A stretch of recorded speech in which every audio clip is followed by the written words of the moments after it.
क्या पश्चिम बंगाल की तरह ही उत्तर प्रदेश में भी कोई बड़ा राजनीतिक खेल होने वाला है? और क्या महाराष्ट्र के बाद अब समाजवादी पार्टी में भी टूट की तैयारी हो रही है? और आखिर क्यों बीजेपी के नेता ये लगातार दावा कर रहे हैं कि सपा के कई सारे सांसद उनके संपर्क में हैं? नमस्कार, मैं मेघा सिंह स्वागत करती हूं आपका न्यूज़ 18 के डिजिटल प्लेटफॉर्म पर। यूपी की राजनीति में इस वक्त सबसे ज्यादा चर्चा एक ऐसे दावे की हो रही है जिसमें सियासी गलियारों में अब हलचल मचा दी है। सबसे पहले बात उस बयान की करेंगे जिसने पूरे मामले को गरमा दिया है। यूपी के डिप्टी सीएम केशव प्रसाद मौर्य ने यह दावा किया है कि समाजवादी पार्टी के 25 से 26 सांसद बीजेपी के संपर्क में हैं। इतना ही नहीं, उन्होंने ये भी कहा है कि सांसद बीजेपी में शामिल होना चाहते हैं, लेकिन फिलहाल पार्टी उन्हें शामिल नहीं कर रही है। केशव मौर्य ने यह भी कहा है कि उत्तर प्रदेश में समाजवादी पार्टी का हाल पश्चिम बंगाल की टीएमसी से भी बुरा हो सकता है। सपा में तो अभी 25-26 सांसद टूटने को तैयार बैठे, हम लोग तोड़ ही नहीं रहे हैं। हम लोग तो 27 में जानते हुए अपने आप ही टूट के चले जाएंगे। समाजवादी पार्टी का संचालन श्री अखिलेश यादव के गलियारे में नहीं चलेगा।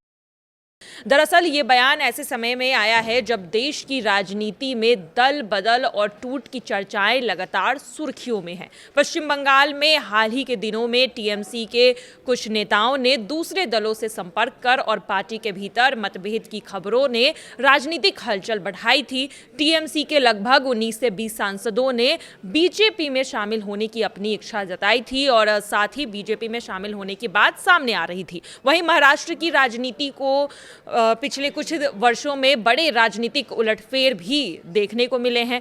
पहले शिवसेना में बड़ी टूट हुई, फिर एनपीसी में भी दो फाड़ दिखे और इस घटना ने देश भर की राजनीति को प्रभावित किया। और अब बीजेपी नेताओं के बयान इस ओर इशारा कर रहे हैं कि अगला बड़ा राजनीतिक घटनाक्रम उत्तर प्रदेश में देखने को मिल सकता है। हालांकि समाजवादी पार्टी इन सभी दावों को पूरी तरह से खारिज कर रही है। सपा प्रमुख अखिलेश यादव ने तुरंत पलटवार करते हुए कहा कि जो डर जाएगा वही पार्टी छोड़कर जाएगा। अखिलेश यादव ने कहा है कि बीजेपी से मुकाबला करने के लिए बहादुर लोगों की टीम तैयार है और उनकी पार्टी पूरी तरह से एकजुट है। समाजवादी पार्टी का दावा है कि बीजेपी जनता के असली मुद्दों से ध्यान भटकाने के लिए ऐसे बयान दे रहे हैं।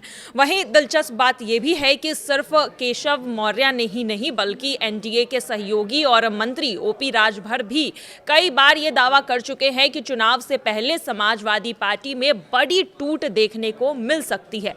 राजभर ने हाल ही में कहा था कि 2027 विधानसभा चुनाव से पहले समाजवादी पार्टी के कई नेता पार्टी छोड़ सकते हैं और बड़ा राजनीतिक भूचाल आ सकता है।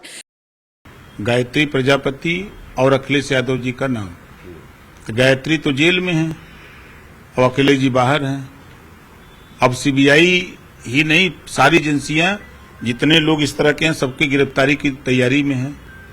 तो अब बचने के लिए मैं पहले भी कहता था कि ये लोग बाहर इस नाते हैं कि रात दिन में तो भाजपा खिलाफ बोलते हैं, रात को गुलदस्ता लेके योगी जी के यहाँ पहुंच जाते हैं कि जान बचाए रखिए, हम आपके साथ हैं। वही चिट्ठी राम गोपाल जी ने चिट्ठी केंद्रीय गृह मंत्री माननीय अमित शाह जी को दिया। बंगाल में आपने देखा 20 सांसद टीएमसी के गए, महाराष्ट्र में आप सुन रहे हैं। कुछ ही दिनों के बाद आप यहां सुनेंगे। उस चिट्ठी में राम गोपाल जी ने स्पष्ट लिखा है कि फला फला फला व्यक्ति हैं, इनसे बात कर लीजिए, ये लोग अब सपा छोड़ करके अब भारतीय जनता पार्टी ज्वाइन करेंगे। लेकिन बड़ा सवाल यही है कि क्या वाकई यूपी में महाराष्ट्र और बंगाल जैसा कोई सियासी खेल हो सकता है? क्या सपा के सांसद और नेता पार्टी छोड़ने की तैयारी में हैं?